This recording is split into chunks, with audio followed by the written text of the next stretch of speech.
আমাদের কার কার সাথে হয় পুজো আসার আগে পুজো পুজো গন্ধ আর আকাশটা দেখলে সত্যি মনে হয় পুজো কিন্তু চলেই এসছে।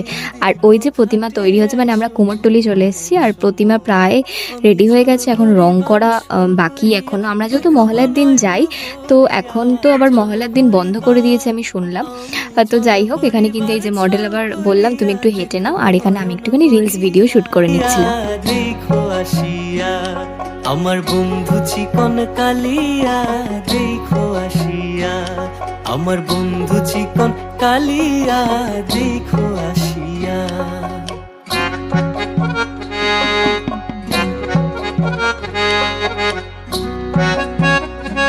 জানো তো, গঙ্গার পাড়ে এলে কিন্তু আমার একটা আলাদাই যেন শান্তি লাগে। এতক্ষণ কিন্তু আমি গরমে জাস্ট ছটপট করছিলাম, কিন্তু এই গঙ্গার পাড়ে আসতে না আসতে আমার মনটাও ঠান্ডা হয়ে গেল আর মনটাও শান্তি হয়ে গেল। তো যাই হোক, এখানে কিন্তু আমি আর মডেল মিলে একটুখানি একটা 2-3টে ফানি